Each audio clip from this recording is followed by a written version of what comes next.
Bueno, buenas tardes a todas y a todos. Mi nombre es Mariana Lauro y coordino el área que trabaja con colectivos sobre vulnerados en prisión dentro de la Procuración Penitenciaria.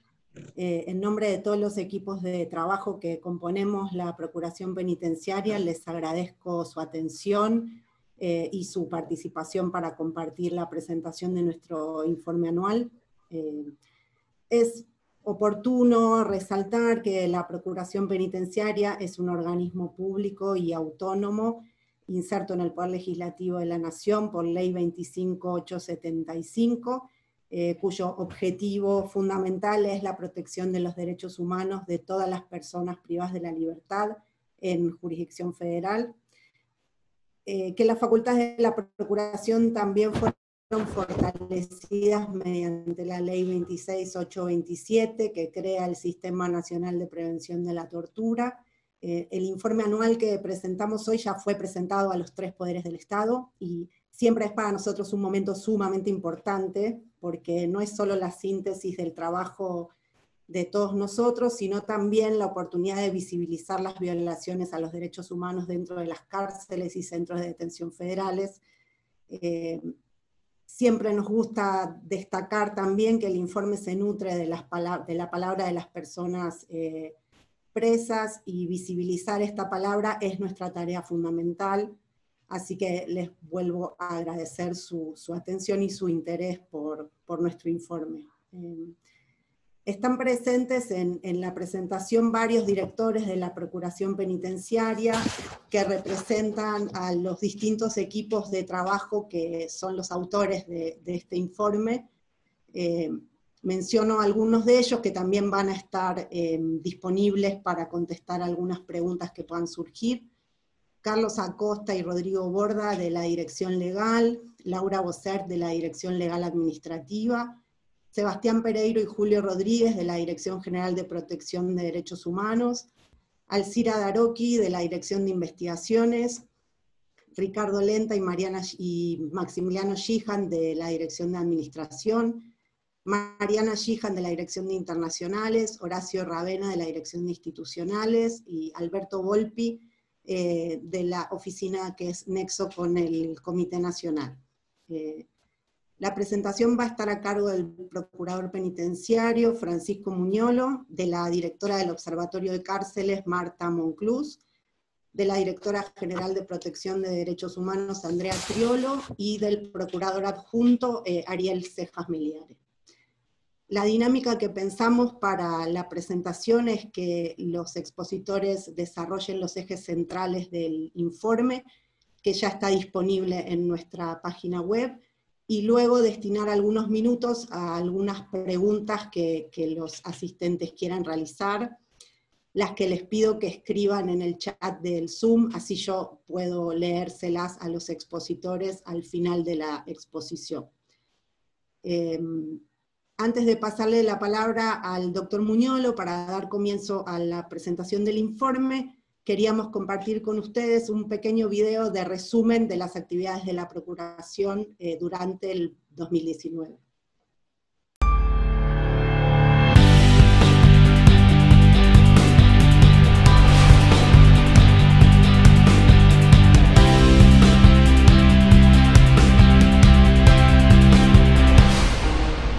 Lo lindo del pabellón y lo lindo es mami, nada más.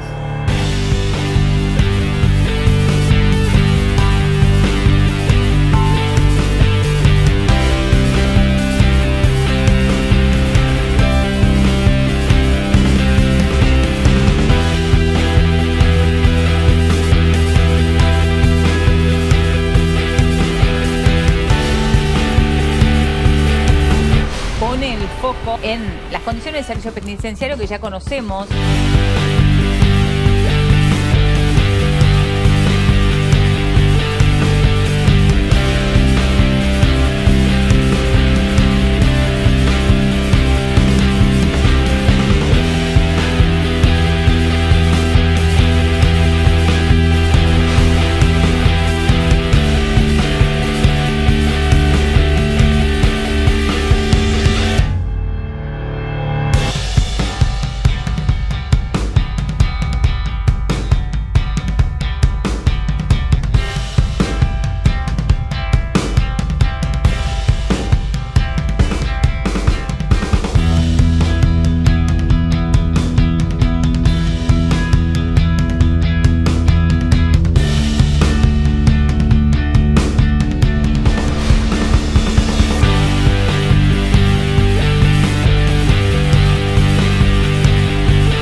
sepan disculpar esta introducción, porque aparte de empezar por primera vez a utilizar un medio de comunicación así, de presentación de nuestros informes, están ustedes frente a un procurador que en realidad le tiene que pedir auxilio a sus nietos para manejar bien todo este sistema. De todas maneras, salvado a las distancias y pidiéndole disculpas, a su vez le expreso mi agradecimiento por estar junto con nosotros en la presentación de este informe, que es la tarea, el resumen de la tarea que hizo la Procuración durante 2019. Ahora quiero explicar por cómo nos impactó la presentación de esto con la situación de salud general que vive el país. Miren, la verdad que estábamos terminando el informe de 2019, donde estábamos expresando el verdadero problema que había hasta ese momento y que continúa siendo porque no se pudo solucionar, pero ya vamos a explicar que hay otros mecanismos por los cuales seguimos funcionando. La verdad es que ya el año pasado el ministro de Justicia, el doctor Garabano, declaró la emergencia carcelaria. ¿Por qué? ¿En qué consistía? En una situación ya imposible de sostener en la sobrepoblación carcelaria. Y esa situación había puesto en emergencia todo el sistema de la privación de la libertad, que cuando empezó la nueva gestión de gobierno se encuentra con ese problema, pero se encuentra además con un problema adicional, una resolución respecto de una pandemia internacional, ¿no? Por eso es una pandemia, en la cual se conjuga el problema de la sobrepoblación con el problema de la salud. La Organización Mundial de la Salud y otros organismos internacionales, todos al mismo tiempo, establecieron una serie de recomendaciones. Una que es genérica y primogénita es la situación de sobrepoblación de las cárceles, aconsejando que realmente se debía hacer cualquier esfuerzo para brindar mayor espaciosidad en la cárcel, para que pudiera haber distanciamiento, para que pudiera haber otro tipo de medidas de protección de la salud, de las epidemias en la cárcel, no solo para los presos, es como un reclamo de sus derechos, que son los mismos derechos que tienen las personas que están afuera con respecto a la salud. Lo cierto es que empezaron a tomar medidas en ese sentido, que naturalmente impactaron fuertemente en la gestión de la Procuración Penitenciaria. De todos modos, nos obligó a hacer un esfuerzo de adaptación a las mismas recomendaciones, en el sentido de desarticular algunos procedimientos, algunas medidas de protocolos de intervención de la Procuración, pero la Procuración se puso en marcha. Ya respecto de esto, en un momentito vamos a aclarar un poco. Lo cierto es que la primera vez que se da una circunstancia así, chocaron la sobrepoblación penitenciaria, la emergencia carcelaria, con esta emergencia de salud. Y había que tomar la medida. La medida era descongestionar la cárcel. En nuestro país y en otros países de la región, donde sobreabundaba la población carcelaria, se empezaron a tomar medidas en este sentido por distintas autoridades.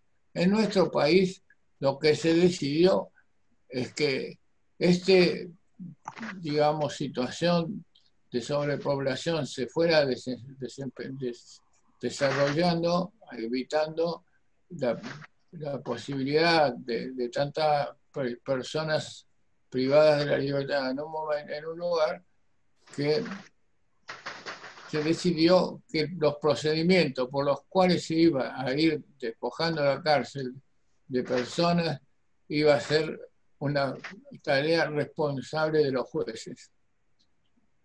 Precisamente por eso, y para encontrar criterios comunes, universales, que a su vez compatibilicen las medidas de salud con las medidas de protección de las cárceles, que no sea un centro pandémico que protegiera nada más que a los presos, sino a los presos como personas, como todo ciudadano.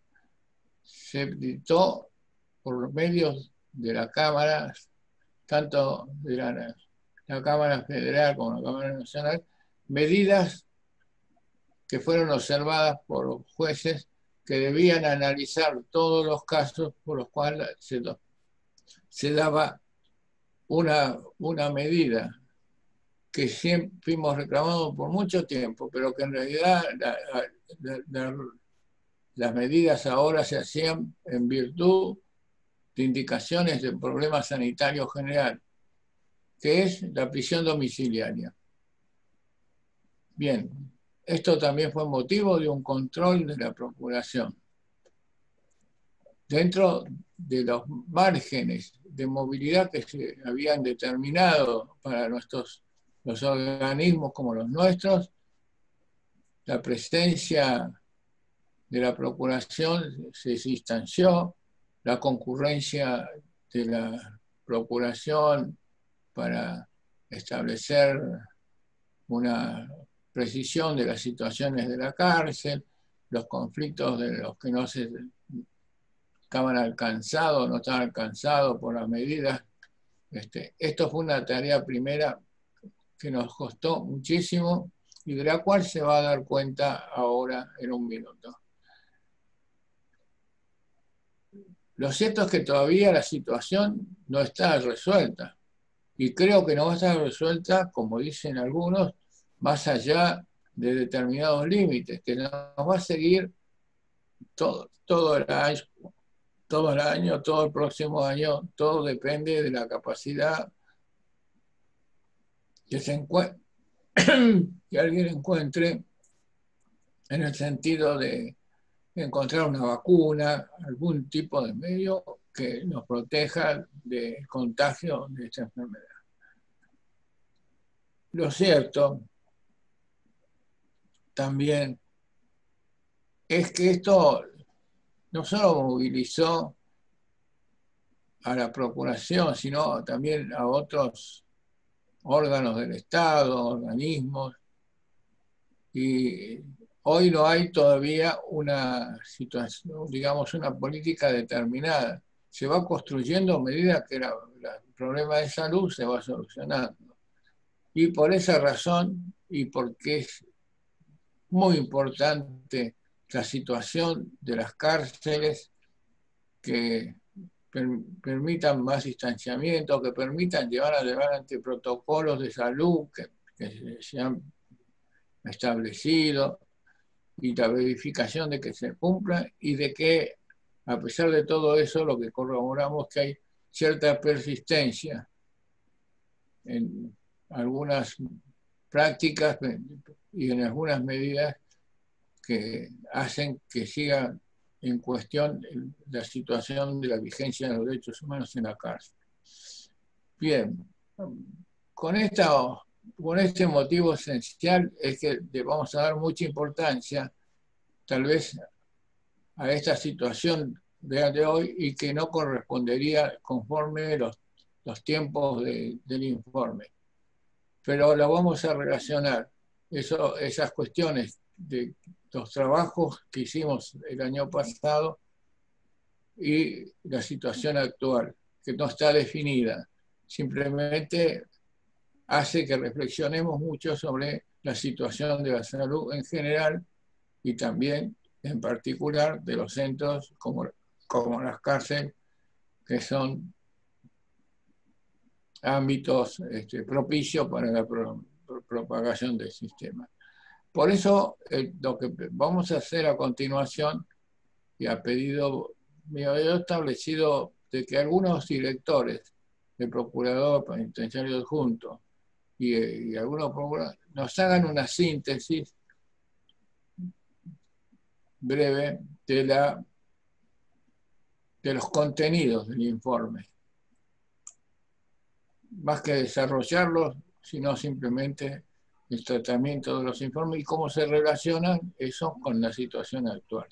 Así que le voy a pedir al procurador adjunto, al doctor Cejas Mediane, que me suplanten la palabra y comiencen a hacer esta presentación para llegar finalmente a una posibilidad de darles a todos los que deseen un periodo de preguntas que según como sea el tiempo lo vamos a llevar. Así que, doctor Cejas, adelante, le doy la palabra. Bueno, ¿qué tal? Buenas tardes. La verdad, gracias a todos por estar aquí presentes. Como dijo el doctor Muñolo,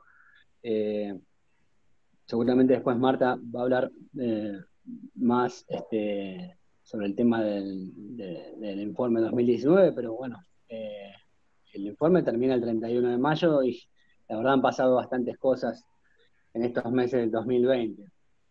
Como recién decía el doctor Muñolo, el tema de la pandemia de COVID-19 llegó a una emergencia de salud sin precedentes, ¿no?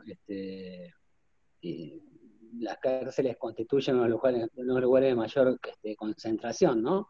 De población y con deficiente salubridad e higiene. Esto es así que la misma Organización Mundial de la Salud, la Alta Comisionada de Naciones Unidas para los Derechos Humanos, la Comisión Interamericana de Derechos Humanos, el Subcomité de Prevención de la Tortura y la Organización Panamericana de la Salud establecieron y recomendaron a todos los países de la región evitar una catástrofe en términos humanitarios y de salud pública. Es así que la Procuración en un primer momento trabajó en atender estas cuestiones. Hemos presentado más de 500 presentaciones judiciales como amigos del tribunal y dada la experiencia que venimos trabajando durante muchos años, entendíamos que había colectivos y situaciones que había que atender con mucha prioridad. Es así que hicimos también una presentación ante la Cámara de Casación Penal Federal y la Cámara del 13 de abril dictó una acordada muy importante en la cual recomienda a los tribunales de la jurisdicción que adopten medidas alternativas al encierro, tales como prisión domiciliaria con la correspondiente monitoreo respectivo. ¿A quién?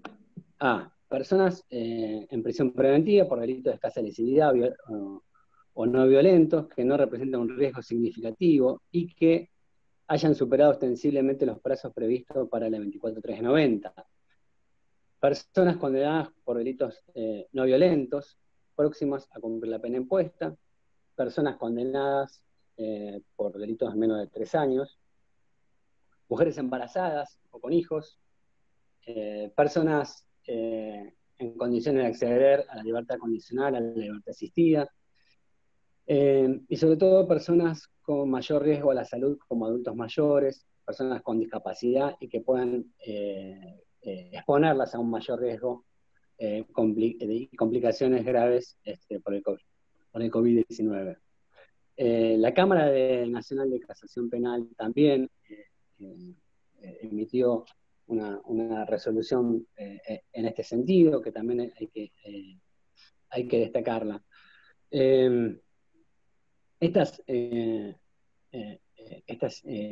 resoluciones judiciales fueron, la verdad que,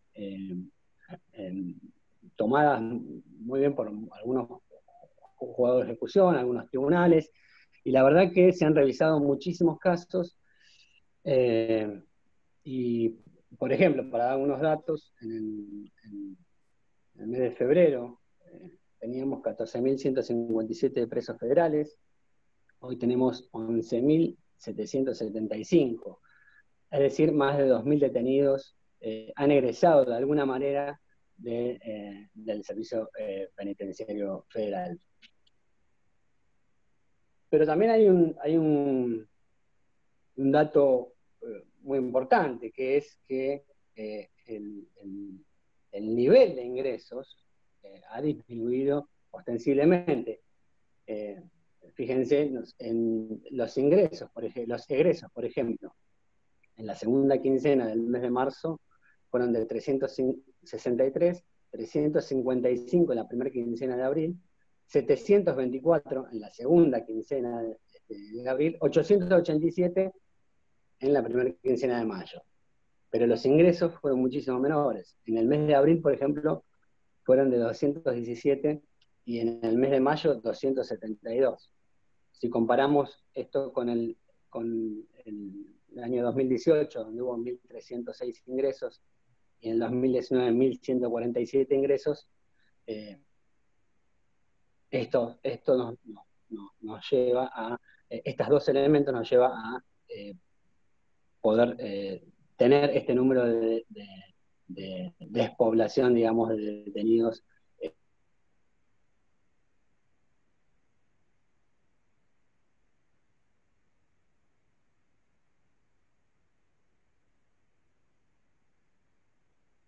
Dicen que hay 12.198.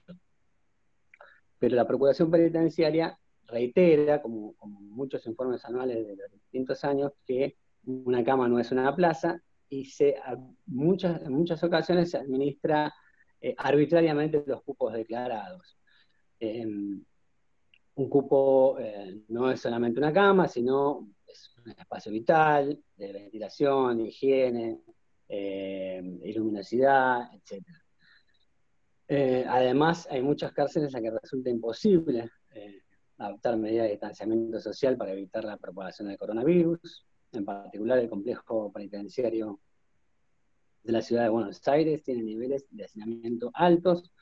Las estadísticas del servicio penitenciario muestran que en el mes de junio se redujo la capacidad informada en 500 plazas, de modo que ahora Devoto aloja 1.432 presos. Tendría una capacidad de 1.187, pero un mes atrás la capacidad informada había sido de 1.683.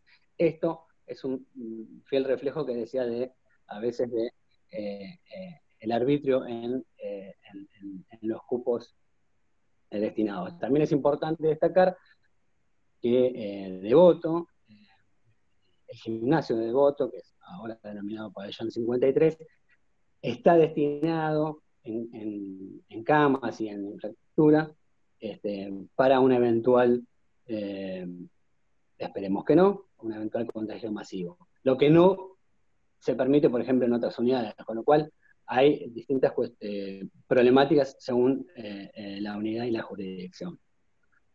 Además hay otro dato, cuando hablamos de plazas, de plazas libres, en la Ciudad Autónoma de Buenos Aires hay más de 200 detenidos a disposición de jueces nacionales, conforme fue habilitado por la Procuración en las distintas alcaldías y comisarías, y deberían estar en las unidades federales, con lo cual, digamos, la cantidad de plazas no serían estas, sino serían mucho menos. Otro dato importante que queríamos destacar en este informe fue el problema que se suscitó el 24 de abril en Devoto, ¿no? Una medida, una protesta para reclamar medidas de prevención, de protección en contexto de la pandemia. La medida implicó la toma penal con imágenes que, bueno, en los techos que todos tomamos conocimiento. La Procuración Penitenciaria estuvo desde un primer momento, no solo poniendo el cuerpo, sino intentando, mediante el diálogo, que los distintos delegados de las distintas plantas limitan esta actitud y podamos llevar a una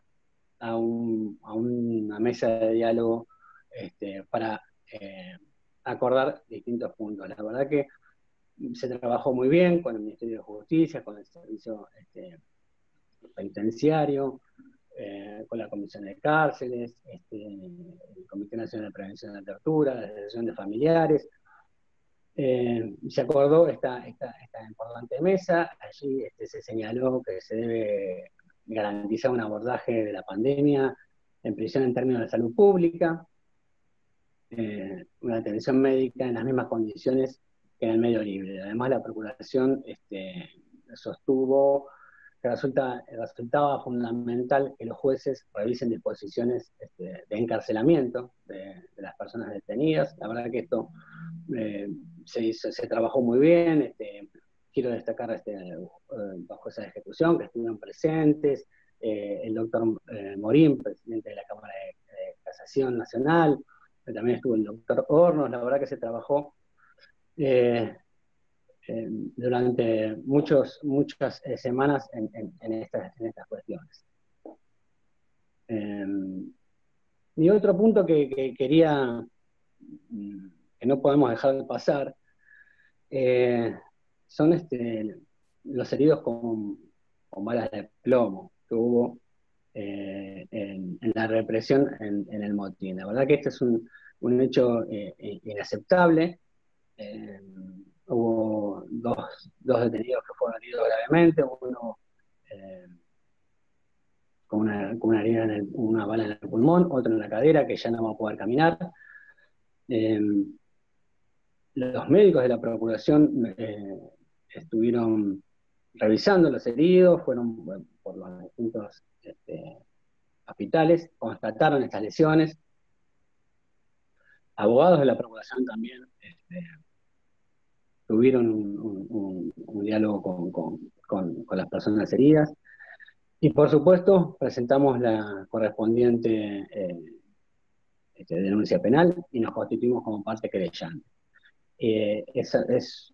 Como ustedes saben, la Procuración no es la primera vez que trabajan seriamente en estas violaciones institucionales, con lo cual este va a ser uno de los hechos que nosotros vamos a trabajar hasta las últimas consecuencias. No quería dejar de pasar este hecho que para nosotros fue gravísimo, y no veíamos que se estaba dando trascendencia a este hecho, que era sumamente grave.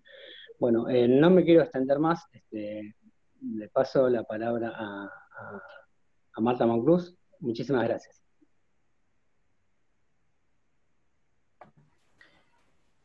¿Qué tal? Buenas tardes. Muchas gracias.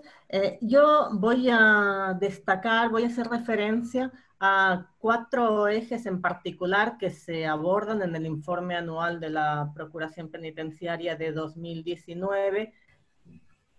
Bueno, en primer lugar, uno de los principales ejes que abordamos en el informe anual es el problema de la sobrepoblación y la emergencia penitenciaria. Como lo ha mencionado el procurador penitenciario al hacer su presentación, en los últimos años hubo un incremento muy pronunciado de la población reclusa en las cárceles federales. Lo pueden ver en el gráfico que estamos proyectando. Para diciembre de 2019 se superó la cantidad de 14.000 presos. Es un máximo histórico porque nunca antes había habido tantas personas detenidas en cárceles federales. El problema de la sobrepoblación y el incremento de personas detenidas fue reconocido oficialmente, como también lo mencionó el doctor Muñoz, en marzo de 2019. El entonces ministro de Justicia y Derechos Humanos declaró la emergencia penitenciaria, lo que significó un reconocimiento oficial del problema de la sobrepoblación. para diciembre de 2019, según datos oficiales de la Administración Penitenciaria, habían casi 1.300 personas detenidas, alojadas por encima del cupo declarado por el Servicio Penitenciario. No obstante, estas cifras son cifras controvertidas, no son cifras pacíficas, porque la Procuración Penitenciaria, como también lo ha señalado el doctor Cejas, la Administración Penitenciaria altera discrecionalmente la capacidad de alojamiento de los establecimientos penitenciarios. La Procuración Penitenciaria ha señalado reiteradamente, viene señalando que una plaza carcelaria no equivale a una cama, y en ese sentido, durante 2019 se trabajó en la elaboración de unos estándares sobre condiciones materiales de alojamiento y fijación del cupo carcelario. También hay que recordar que la Procuración desde el año 2013 ha presentado un proyecto legislativo destinado a regular el tema del cupo carcelario y a tratar de evitar la sobrepoblación. El mismo ha sido presentado ante el Congreso, pero hasta ahora no ha tenido tratamiento legislativo. El segundo eje al que nos queremos referir, que también es abordado como vulneración grave de derechos humanos en el informe anual 2019, es el de los traslados arbitrarios. También ese tema ha sido objeto de trabajo desde hace años por parte de la Procuración Penitenciaria, y asimismo se presentó una iniciativa legislativa hace ya bastante para regular la cuestión de los traslados. No obstante, tampoco eso no ha sucedido hasta el momento. El Servicio Penitenciario Federal traslada, tal vez se puede pasar a la siguiente placa, el Servicio Penitenciario Federal traslada de forma discrecional a las personas presas entre las distintas cárceles federales que tiene distribuidas a lo largo y ancho de la Argentina, y eso lo hace además sin control judicial. Lo hace según necesidades de gestión de población, de gestión de cupos, y a menudo también como castigo encubierto. El tema llegó a la Corte Interamericana de Derechos Humanos, la Procuración Penitenciaria participó en ese litigio, y en noviembre de 2019 se emitió un fallo, la Corte Interamericana emitió el fallo en el caso López y otros versus Argentina, donde establece que la política de traslados de Argentina vulnera los derechos humanos y brinda al Estado un plazo de 1 año para adoptar medidas legislativas, administrativas o judiciales para regular los traslados conforme a la Convención Americana y conforme a los estándares que establece la sentencia. Por lo tanto, eso es una tarea pendiente para este año. El tercer eje al que nos referimos en el informe anual es el de la persistencia de las prácticas de tortura y malos tratos. La Procuración Penitenciaria de la Nación registra de forma sistemática información sobre casos de tortura y malos tratos desde el año 2007 en adelante, mediante un procedimiento de investigación y documentación de casos de tortura que se basa en los postulados del Protocolo de Estambul. Se realiza una entrevista confidencial con la persona que denuncia haber sufrido torturas, se le realiza un examen médico, registro fotográfico de las lesiones en caso de que las tenga, y se presenta la denuncia penal si la víctima presta consentimiento para ello. En el transcurso del año 2019, la Procuración Penitenciaria registró 427 casos de tortura y malos tratos, y en el 41% de ellos se interpuso una denuncia penal. Con respecto a la respuesta judicial frente a hechos de tortura y malos tratos, podemos decir que sigue siendo inadecuada en muchos casos. No obstante, en algunos de los casos en que la Procuración Penitenciaria hace uso de su facultad de presentarse como parte querellante, se han logrado investigaciones más exhaustivas. En la actualidad, la Procuración Penitenciaria está actuando como querellante en 37 causas, en las cuales hay 79 agentes penitenciarios procesados. Ha habido también 33 agentes condenados. En todo caso, después el doctor Carlos Acosta o el doctor Rodrigo Borda podrán dar más detalles sobre eso si les interesa. Por otro lado, el Registro Nacional de Casos de Tortura, creado en el año 2010 junto con el Comité contra la Tortura de Provincia de Buenos Aires y el Instituto de Investigaciones Gino Germani de la Universidad de Buenos Aires, registró para el año 2019 un total de 1.009 víctimas que permiten la individualización de 2.842 hechos de tortura y malos tratos en cárceles federales. También, si les interesa, después Alcira Daroqui les podrá dar mayores precisiones. El cuarto eje que se aborda en el informe anual y al que también nos vamos a referir es el de las muertes bajo custodia. La Procuración Penitenciaria de la Nación lleva a cabo una investigación exhaustiva de cada una de las muertes bajo custodia que se producen desde el año 2009. En estos últimos 11 años, de 2009 a 2019, ha habido 475 muertes investigadas y registradas por la Procuración Penitenciaria, y en el año 2019 fueron 50. De las cuales 18 fueron muertes violentas y 32 no violentas o por enfermedades.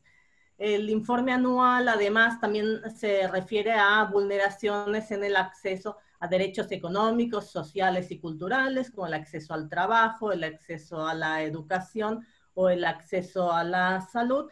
Y por otro lado también tiene otros capítulos destinados a abordar la cuestión de el litigio colectivo, estratégico, mediante la herramienta del habeas corpus, también capítulos destinados a abordar las necesidades específicas y las principales vulneraciones de derechos de colectivos considerados sobrevulnerados, como son las mujeres, población LGTBI en prisión, personas extranjeras, los detenidos más jóvenes en el Servicio Penitenciario Federal de 18 a 21 años, jóvenes adultos se les llama, y también niños, niñas y adolescentes en institutos de menores o centros socioeducativos de Ciudad de Buenos Aires, personas con discapacidad. No me voy a detener en todo ello, van a tener disponible el informe anual para mayores precisiones, o si lo requieren después pueden formular alguna pregunta. Gracias. Bueno, recién ahí les confieso que logro ver caras. Esto del Zoom que te impide ver las caras es terrible, y veo muchos amigos y compañeros de muchos años, así que les vuelvo a agradecer la atención y la participación.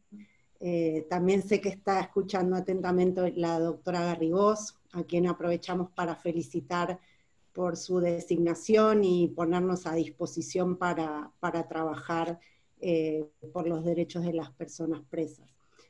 Por último, le paso la palabra a Andrea Triolo, que es directora general de Protección de Derechos Humanos, y va a culminar con la presentación.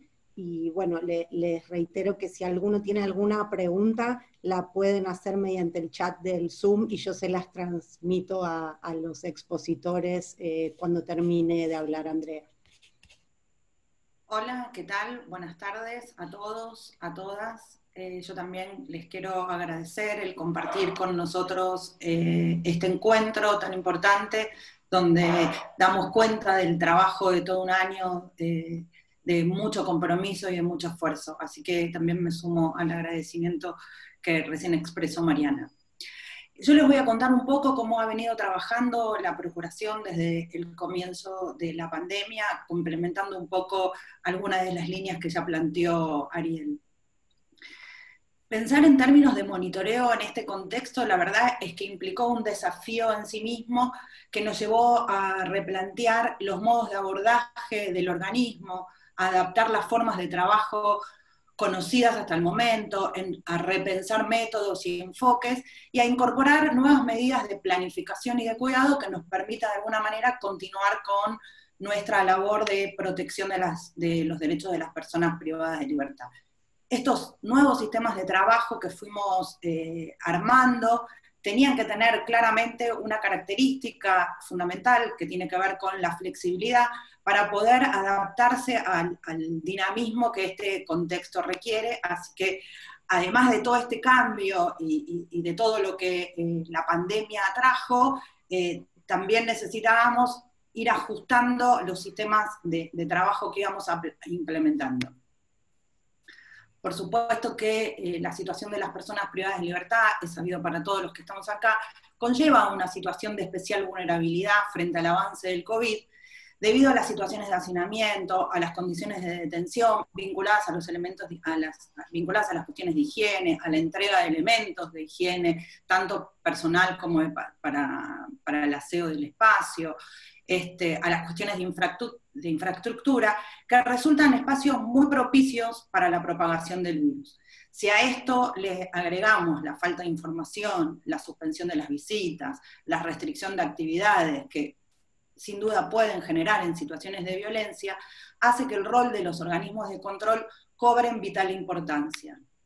En este sentido, y en línea con pronunciamientos que han hecho los organismos internacionales, que resaltaron, por supuesto, la importancia de continuar con acciones de monitoreo, por supuesto respetando las limitaciones necesarias que el contexto requiere, la Procuración siguió trabajando activamente en el campo del relevamiento continuo y permanente de las unidades penitenciarias, guiados por el principio de no dañar, que también han señalado para este caso los expertos internacionales. Nosotros elaboramos una guía de monitoreo alternativo pensada en clave de COVID, para analizar en el contexto del COVID, y nos propusimos relevar información fundamental sobre datos poblacionales, para analizar un poco cómo aumentaba o disminuía la población, relevar información sobre el acceso a la atención de la salud física y mental, verificar los sectores que se han designado para realizar la cuarentena preventiva, si se fueron readecuando los espacios de alojamiento teniendo en cuenta la disminución de la población penal en aquellos espacios donde previo a la situación de la pandemia, como bien contó y refirió el doctor Muñolo, había situación de sobrepoblación y altos niveles de hacinamiento, entonces eso implicó que estos espacios de alojamiento se transformen de celdas individuales en celdas compartidas, donde espacios de recreación fueron cambiando su destino original para alojar personas. Teniendo en cuenta que la disminución de la población ha bajado de manera importante y ostensible, nosotros también nos propusimos monitorear esos espacios para que vuelvan a su destino original. También verificamos el acceso a los elementos de higiene, como les decía, personal, de pabellón, qué elementos de protección personal tenían tanto las personas privadas de libertad como el personal penitenciario, como por ejemplo los tapabocas, cómo era el acceso a la alimentación, el acceso a la comunicación con familiares, defensores, el acceso a las actividades como trabajo, como educación, qué pasaba o qué pasa con la progresividad del régimen penitenciario en contexto de COVID. Estas son todas cuestiones que nosotros nos hemos planteado para monitorear. Esta guía que elaboramos, en síntesis, contiene una serie de lineamientos que nos permite constatar que las medidas que se adoptan en los establecimientos penitenciarios para prevenir y para controlar el avance del COVID respeten fundamentalmente los derechos humanos y la dignidad de las personas privadas de libertad. Como bien señalan los organismos internacionales frente a este contexto, la creatividad tiene que estar a flor de piel, exacerbada en su máximo esplendor. Nosotros necesitamos justamente para realizar este monitoreo combinar distintas fuentes de información que pueden articularse entre sí y que de alguna manera pueden contrastarse unas con otras. Estas fuentes de información que nosotros nos planteamos principalmente está vinculada con la comunicación telefónica con las personas privadas de libertad. Resulta fundamental mantener esta comunicación, tanto a través de la recepción de llamadas que recibimos en el organismo, como a través de los llamados que nosotros mismos hacemos a los teléfonos públicos que hay en algunos pabellones o en algunas unidades del sistema penitenciario federal. Para llevar adelante estas comunicaciones, además, diseñamos una guía de preguntas que nos permite ampliar la información que relevamos. También adecuamos algunos protocolos que llevamos adelante previo a esta situación de pandemia, como por ejemplo el protocolo que se lleva adelante para la investigación de casos de maltratos y tortura, para que pueda adecuarse y adaptarse a esta situación y llevar adelante algunas series de preguntas a través de esta comunicación telefónica. Recientemente también incorporamos, con la comunicación con los presos, para algunas situaciones particulares, la comunicación digital a través del sistema de videoconferencias. Básicamente lo que buscamos en todo momento es ampliar los canales de comunicación y que esta comunicación que mantenemos con las personas privadas de su libertad pueda ser constante y fluida, con las dificultades, por supuesto, que el contexto nos presenta.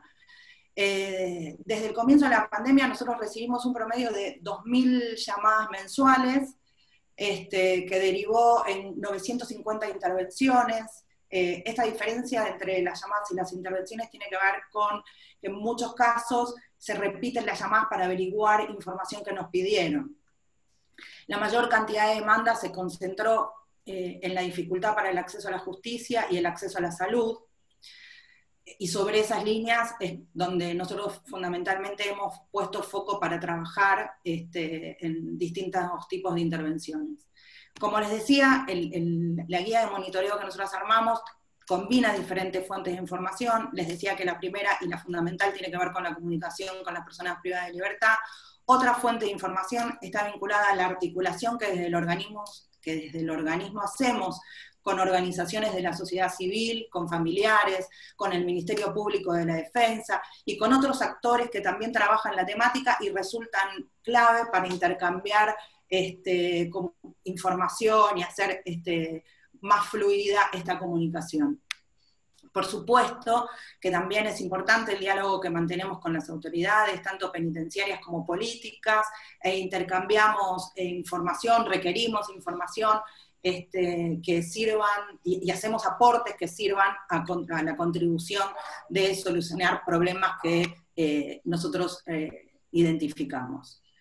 Básicamente este conjunto de información que relevamos en esta modalidad que llamamos monitoreo remoto, nos permite, por un lado, conocer la situación de cada una de las unidades penitenciarias. Como les decía, identificar focos problemáticos, sistematizar la información que relevamos, y por otro lado nos permite diseñar acciones concretas en atención a las particularidades de cada caso y de cada situación. Las intervenciones que nosotros nos planteamos son muchas, son diversas, y van desde intervenciones judiciales, pedidos de informe, notas, recomendaciones, y por supuesto en algunos casos también decidir visitas presenciales cuando la situación lo amerita.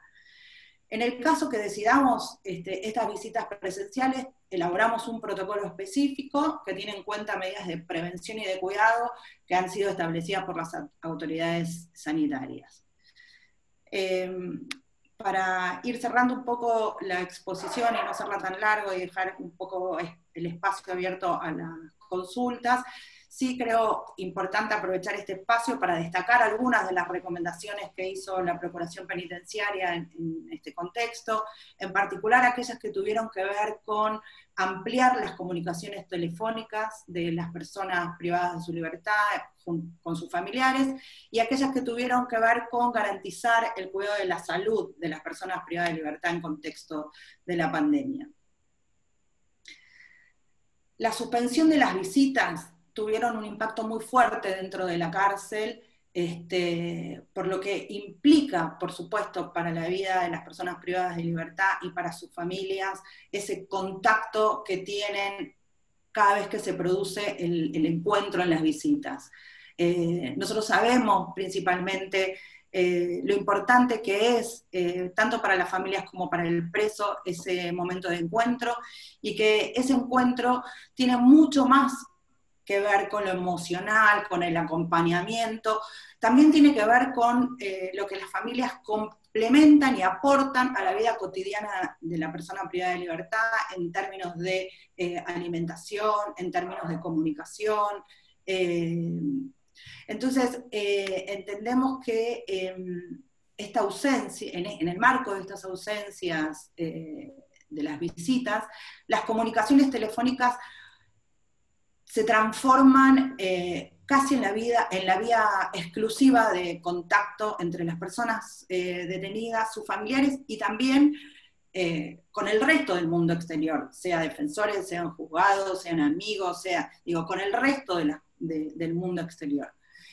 Si bien entendemos, claro, que la situación esta de emergencia sanitaria, como la que estamos atravesando, puede de alguna manera restringir ciertos derechos, entendemos que las medidas que se toman respecto de las personas privadas de su libertad tienen que hacerse con especial cuidado. La comunicación con el mundo exterior, como les decía, tiene un componente emocional muy fuerte, muy importante, pero también es la posibilidad de canalizar, de comunicar y de visibilizar denuncias. Y en un contexto como el actual, es el puente que mitiga el aislamiento en el que están sometidos hoy las personas privadas de libertad. Es por eso que la Procuración hizo 2 recomendaciones y que entiende que en el sentido de plantear que las medidas estas restrictivas en cuanto a la suspensión de las visitas necesariamente deben diseñarse con estrategias de compensación. Celebramos algunas de las medidas que en ese sentido se han implementado, como el sistema de videollamadas y al inicio de la pandemia la entrega gratuita de tarjetas telefónicas, pero del relevamiento que nosotros hacemos de manera regular, recibimos numerosos reclamos en este punto, en tanto nos refieren que no resultan suficientes estas medidas que se han llevado a cabo para sostener una comunicación con sus familiares o con el mundo exterior, como les decía. Por eso hicimos 2 recomendaciones. Una, previo a la implementación del sistema de videollamadas, que fue el 30 de marzo, la recomendación 908, en la que solicitamos que se apruebe el uso de telefonía móvil por parte de las personas detenidas en el SPF como una medida paliativa mientras duren las restricciones y la suspensión a las visitas.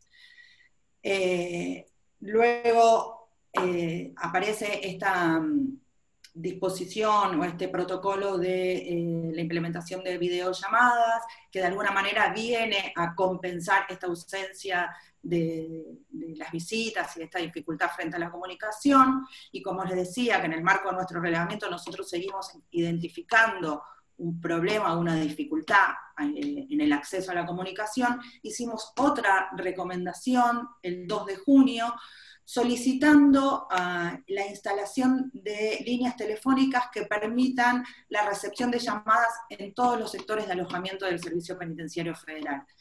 Sabemos, porque lo utilizamos, que hay algunas unidades penitenciarias que cuentan con esta posibilidad, algunos sectores que cuentan específicamente con esta posibilidad de recibir llamadas, y lo que nosotros planteamos es que esto pueda ser extensivo a todas las unidades del Servicio Penitenciario. Por otro lado, hicimos recomendaciones vinculadas al cuidado de la salud en el contexto de pandemia. Al inicio planteamos la necesidad de elaborar protocolos y planes de acción específicos para las personas en situación de encierro. Hicimos 2 recomendaciones el 18 de marzo y el 27 de marzo, justamente en el sentido que les comento, de la elaboración de protocolos y planes de acción específicos. Esta recomendación recibió respuesta, poniéndonos en conocimiento de una serie de disposiciones que se hicieron tanto en el ámbito del Ministerio como en el ámbito del Servicio Penitenciario Federal para prevenir el avance del COVID dentro de las cárceles, medidas de prevención, de cuidado. Así que en este momento nosotros nos encontramos abocados principalmente a monitorear justamente el cumplimiento de estos protocolos. También, como lo mencionó Ariel, la Procuración formuló una serie de propuestas y recomendaciones orientadas a garantizar un abordaje de la pandemia en prisión en términos de salud pública. Nosotros estamos atravesando una emergencia sanitaria, con lo cual entendemos que el abordaje de la pandemia en la cárcel debía hacerse en términos de salud pública. Entendemos que las personas privadas de libertad forman parte de la comunidad y se les debe garantizar el mismo derecho a la salud y a la atención que en el medio libre. Por otra parte, un brote de la pandemia dentro de la prisión, sin duda, traería consecuencias sanitarias en el resto de en la comunidad, contribuyendo de alguna manera a la saturación de los servicios de salud. Entonces, hicimos esta recomendación el 7 de mayo, en la que sugerimos fortalecer el rol del Ministerio de Salud en la gestión justamente de la salud en el encierro. Recomendamos que sea el mismo Ministerio de Salud el que esté a cargo del control de las medidas de prevención, de vigilancia epidemiológica, y que garantice la atención de la salud de las personas privadas de su libertad. Esto se vincula mucho con también un trabajo que hicimos el año pasado en la Procuración respecto de la salud en contextos de encierro y en la necesidad de que la cuestión de la salud esté monitoreada justamente por el Ministerio de Salud de la Nación. Sugerimos conformar un comité de coordinación interministerial entre el Ministerio de Salud y el Ministerio de Justicia, para que se puedan tomar decisiones conjuntas acerca de las derivaciones que se hacen a hospitales, cómo es el suministro de insumos a las áreas médicas del SPF, cómo se controla la epidemia adentro de la prisión, cómo se monitorean los recursos disponibles en cuanto a los profesionales de la salud, los insumos, los equipos de protección. Justo al momento en el que hicimos la recomendación, tomamos conocimiento de 4 contagios confirmados de personas privadas de libertad en la cárcel de Devoto, así que también sugerimos efectuar una inspección sanitaria en este establecimiento para que se dispongan las medidas necesarias en el interior de esta cárcel que de alguna manera nos permita cumplir con el distanciamiento social y obligatorio para contener un posible contagio masivo de COVID. Esta recomendación la verdad es que tuvo una recepción muy favorable por distintos actores que trabajan la cuestión. Desde el Ministerio también nos han informado la existencia de un programa de salud en contextos de encierro. Sabemos que el Ministerio de Salud ha ido a la cárcel de Devoto, o equipos del Ministerio de Salud ha ido a la cárcel de Devoto. Nos parece muy positivo y por supuesto que lo que pretendemos es profundizar esta línea que hemos señalado en la recomendación. Para finalizar, me parece importante también compartir algunos datos del registro y seguimiento que llevamos en la Procuración de contagios de COVID en cárceles federales y otros lugares de detención. Al momento de la presentación de este informe, la Procuración tiene conocimiento de 35 casos positivos confirmados al interior de las cárceles, 4 en el complejo de Seiza, 1 en la unidad 34 y el resto de los casos en el complejo de Cava, en Devoto. 19 casos en las alcaldías de la Policía de la Ciudad de Buenos Aires y 2 en Instituto de Menores, lo que suma un total de 56 casos confirmados de COVID, como decía, en establecimientos penitenciarios federales y en otros lugares de detención. Esto es un poco lo que interesaba compartir con ustedes de cómo estuvimos y qué es lo que estamos trabajando en este contexto, cuáles fueron las situaciones más problemáticas, y por supuesto quedamos abiertos a las preguntas que quieran hacer. Bien, tengo una pregunta para Carlos Acosta y el equipo de la Dirección de Legales. Si pueden dar detalles de la querella por los detenidos heridos de bala en Devoto, en los acontecimientos que mencionó Ariel en su presentación. Carlos. Muchas gracias. Este es un tema específico que está llevando su director Rodrigo Borda con Sebastián Pasilio, que también lo veo en el foro, así que sería importante que ellos que están a cargo del manejo cotidiano de tan trascendente asunto sean los encargados de dar el informe. Por favor, Rodrigo. Hola, ¿se escucha? Bueno, sí, en esa querella la causa ha avanzado ha avanzado en función de diversas medidas de prueba que ha solicitado la Procuración Penitenciaria. Básicamente se ha identificado el uso por parte de personal penitenciario de armas de fuego que disparan munición de plomo. Más concretamente serían subfusiles, esas especies de ametralladoras que se ha acreditado que fueron disparadas. Y esas armas solo disparan munición de plomo. Con lo cual, hasta el momento hemos acreditado lo que es bastante significativo, que el personal penitenciario usó balas de plomo contra los detenidos que protestaban en la cárcel de Devoto. Lo que intentamos ahora dilucidar es si alguno de esos disparos con esas metrallas o subfusiles fueron los que damnificaron a los 2 heridos. Igualmente, como ustedes saben, aunque no podamos identificar esos disparos con esas heridas, el solo hecho de disparar munición de fuego contra esas personas, munición sobre todo de ese calibre, ya en sí mismo constituiría un delito. Pero lo que queremos ver es si esos disparos damnificaron a esas personas o si esas personas fueron damnificadas por otro tipo de disparos, porque inclusive tenemos algunos elementos para pensar que algunas heridas en realidad provendrían o podrían provenir de disparos de posta, de plomo, es decir, disparos de escopeta, con munición multipropósito, que también se usaron. Entonces, todo eso se está trabajando con un peritaje médico que es inminente su realización, está ya proveído por la justicia y tenemos peritos de parte, médicos propios y un médico legista muy reconocido en nuestro país, que es el doctor Julio Ravioli, que ya nos ha acompañado en otras causas al respecto. Y finalmente estamos también trabajando,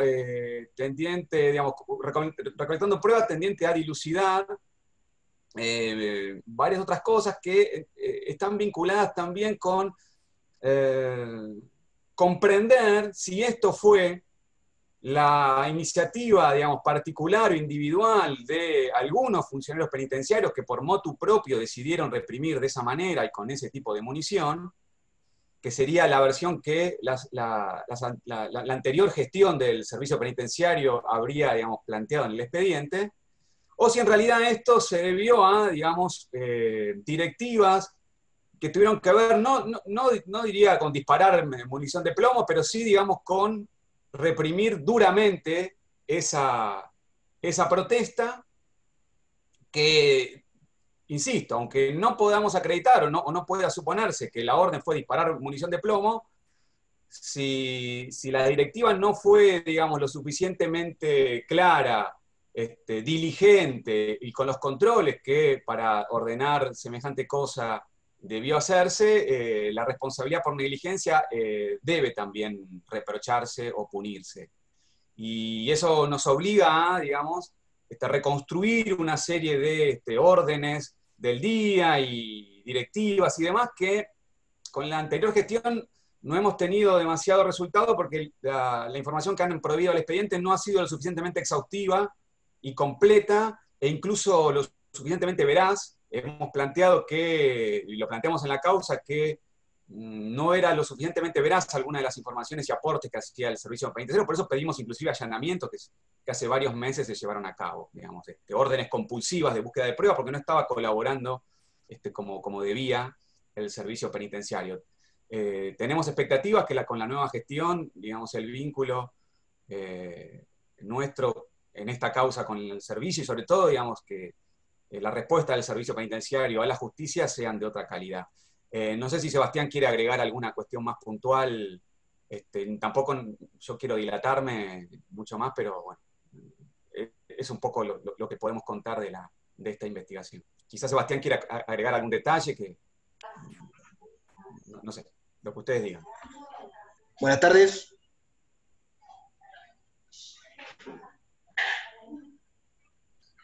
Hola, buenas tardes.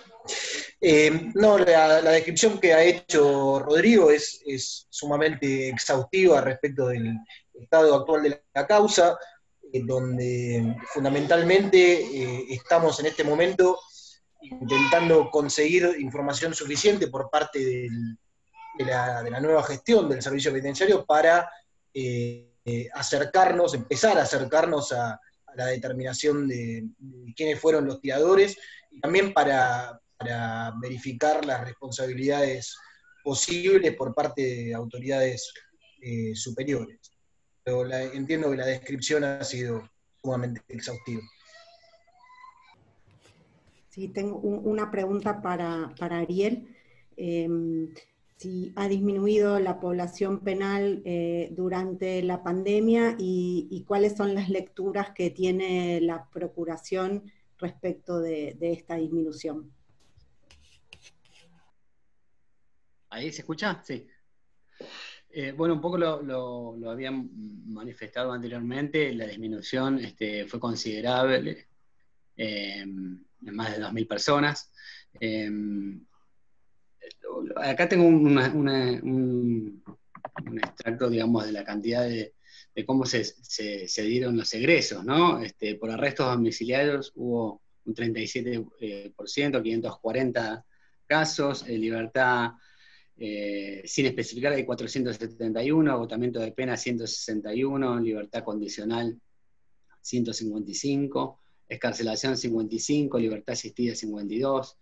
Bueno, expulsiones muy pocas, obviamente 4, esto es producto obviamente del cierre de las fronteras. Hay 3 sobreseimientos y una absolución. Insistimos, digamos, que el tema también favoreció muchísimo la falta de ingreso, que eso es un factor que fue clave para despoblar, pero debemos seguir trabajando, la situación sigue siendo complicada, hay muchísimos casos, mientras estábamos en esta reunión, siguen llamando detenidos, sobre todo de Devoto, que la situación es bastante complicada. A mí me gustaría, no sé si Marta, Alcira, quisieran hacer algún comentario más sobre este trabajo que muy bien llevaron adelante en la Procuración. ¿Me escuchan? ¿Sí? No, yo simplemente, bueno, después Marta, si quiere, sigue, aclarar algunas cuestiones que me parece que es importante. Trabajar sobre números en el marco de la coyuntura, como es esta, hay que ser siempre muy precavido, hay que tener mucho cuidado. Trabajar, sí, datos concretos, hay datos concretos que tienen que ver con la disminución de la población, pero de acuerdo a datos que se pudieron relevar, de acuerdo a la base publicada, al listado, perdón, del Servicio Penitenciario publicado en Datos Abiertos, bueno, lo que uno puede ver es que del 2018 al 2019 y los cuatrimestres que se pudieron comparar, 2020, es notable, por supuesto, un aumento de egresos de abril a mayo en el 2020, un aumento de egresos, que ahí puede estar esos datos que está diciendo Ariel Cejas, que tienen que ver probablemente con un incremento de los arrestos domiciliarios, probablemente, digo, esto hay que hacer todo un estudio comparativo con los años anteriores, y probablemente algunas libertades condicionales, asistidas y demás, que se otorgaron y que en otros casos suelen demorarse o suelen postergarse por un tiempo más y que en este caso, digamos, se efectivizaron, ¿no? Yo creo que sí, la pandemia probablemente, y la pandemia y la crisis sanitaria y la emergencia sanitaria probablemente agilizó algunos trámites que de suyo suelen realizarse mes a mes. Las cifras en 2018-2019 de egresos de las personas no fueron muy diferentes a los primeros meses del 2020, antes de la cuarentena, digo, de egresos por todas estas cuestiones que nombraba Ariel Cejas, libertades condicionales, libertades asistidas, mismo arrestos, me imagino, domiciliarios, que tienen en trámite. Sí, evidentemente lo que es notable, y eso nosotros lo llevamos a través también de información que trabajamos en relación a las detenciones policiales, que la Oficina de Centros No Penitenciarios de la Procuración nos provee esa información, que provee la Policía de la Ciudad, básicamente, estamos hablando de detenciones en la ciudad, no es de todo, pero sí en la ciudad, la disminución es de aproximadamente un 400 o un 500%. Durante los meses más de mayo, de abril y mayo de la pandemia, de la cuarentena de la pandemia. Ahora tendremos junio y veremos, pero la disminución es muy, muy significativa, de detenciones. Mejor dicho, de detenciones y de derivaciones también al encierro, ¿no? Carcelario. Pero todo esto, digamos, lo vamos a tener que seguir evaluando, evidentemente, con el correr del tiempo, cuando veamos una serie histórica un poco más de este año 2020, un poco más extensa. Bueno, una última pregunta para Andrea. Andrea preguntan qué otras medidas tenemos pensadas, además de las videollamadas, si la pandemia continúa como es de esperar por un tiempo. Bueno, como les comentaba, es el ejercicio de la creatividad. Nosotros sostenemos comunicación telefónica con las personas privadas de libertad que llaman a la procuración. Nosotros llamamos a los lugares donde hay posibilidad de recibir llamadas. Otra posibilidad es la videoconferencia, pero que no se puede dar en todas las situaciones. Hay casos muy puntuales. Nosotros la implementamos recientemente por una situación por una medida de aislamiento que dispuso un tribunal federal que implica que las personas estén en aislamiento en celdas individuales durante 23 horas de encierro. Estamos trabajando junto con la Dirección de Legales fuertemente en esta cuestión que hemos relevado, y la verdad es que la posibilidad de las videoconferencias nos permitió conocer más en detalle y en palabras de los propios presos la situación atroz a las que están sometidos bajo este aislamiento tan cruel. En los casos en los que sea necesario, iremos, como dije, la visita presencial no la tenemos, no está descartada, la hacemos en algunas situaciones muy particulares cuando es necesario, con las medidas de cuidado que tenemos que tener. Bien. La verdad que no sé si nos habrá salido todo tan bien, no todos estamos tan acostumbrados a hacer este tipo de intervención, pero que en realidad estamos aprendiendo y esta es muy buena. Simplemente quiero decirles que aprovechando de intervención de algunos agentes, como he expuesto, de algunos directores y de algunos responsables de la tarea de la procuración, la parte pertinente del informe que se refiere a esta situación es una demostración de que la procuración sí está viva y actúa, que lo hace enmarcado en las posibilidades que nos da la situación, que creo que hay que tener en cuenta que esta situación no está nada resuelta, que todos estos métodos que estamos organizando, todas estas circunstancias, no es más que producto de una situación de emergencia que la estamos elaborando. No podemos decir que otras cosas más, quisiéramos hacer muchas cosas. Tenemos que hacerlas dentro del marco de las medidas de protección de la salud en general, nos obligan. De todos modos, no es un problema solo de hacer presencia en la cárcel. Hablamos con los presos y son cuestiones que son las habituales, las de alojamiento, las de cumplir con determinados términos de su privación de la libertad.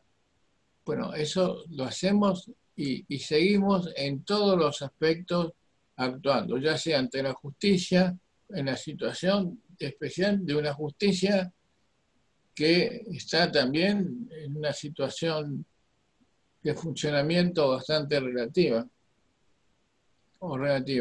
sumamente singular.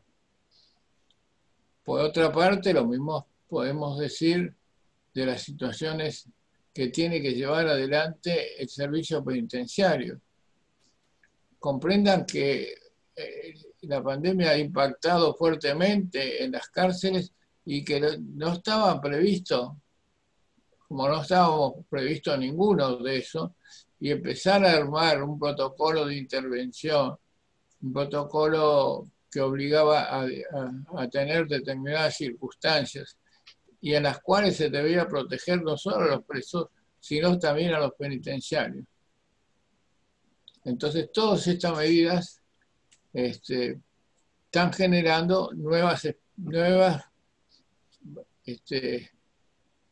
maneras de intervención, es decir, agudizamos todo lo que podemos la intervención, la inteligencia sobre las intervenciones. Yo creo que, espero que en la función de hacer saber que tiene la Procuración a través de la presentación de sus informes, no sea una presentación de informes que quede en cenáculos de autoridades, sino que tenemos que llevar esto a la gente. Yo quiero terminar, no me gusta hacer autoelogios, pero digo, los funcionarios que les han explicado brevemente, los contenidos del informe son mucho más amplios y mucho más eficaces para poder saber cómo está una situación. Les recomiendo a todos ustedes que tengan interés a mirarlos en la página que hemos subido. Y por otra parte, creo que se lleven la confianza de que las situaciones generales de las cárceles, nosotros tenemos no solo este equipo central, tenemos 8 delegaciones, 11 delegaciones regionales que monitorean todo el país, las cárceles de todo el país, las cárceles federales de todo el país. Esto nos da una cierta información general de cómo está la situación. Hace pocos días hicimos una reunión con todos los delegados regionales para verificar cómo estaba la situación de la pandemia en el resto del país. La verdad que es como se anuncia y se informa plenamente por todos los medios de comunicación, la situación de las pandemias en las cárceles se verifica más fuerte en determinados lugares y en otros realmente no hay nada. Lo que sí podemos transmitir que en lo que hace a la responsabilidad de la Procuración ha dispuesto en todo momento seguir trabajando. Derivamos los teléfonos de comunicación para que puedan todos los presos, todas las guardias pueden recibir, familiares pueden recibir también. Tenemos que adaptarnos a una nueva realidad y que, como dije antes, me parece que la vamos a tener que aceptar no solo ahora la tenemos que privilegiar todas las medidas que se están tomando, efectos de no dejar que el virus pueda expandirse y esperar que haya, ojalá lo más pronto posible, haya algún método de control de esta pandemia. Así que con la conclusión final de que estamos trabajando, queremos llevar esta tranquilidad a toda la sociedad, que en la cárcel también se han tomado medidas, que en realidad estamos haciendo un esfuerzo entre todos para que controlemos la expansión del virus en relación a la situación actual. Con relación a todo lo que trabajamos en el 2019, hay que mirarlo porque ahí van a ver que también hay cierto antecedente de las cosas que han pasado y que ahora tenemos que abordar. Así que agradeciéndole nuevamente a todos ustedes el hecho de conectarse y de interesarse por la labor de la Procuración. Le doy las gracias y me siento satisfecho de haber cumplido la última etapa de mi información, que es, después de haber informado a los organismos públicos pertinentes, ahora también la sociedad puede tomar conocimiento de la situación del informe anual de la Presidencia y de la situación más que nada actual referida a nuestra tarea y con relación a la vigencia de esta pandemia. Así que muchas gracias a todos.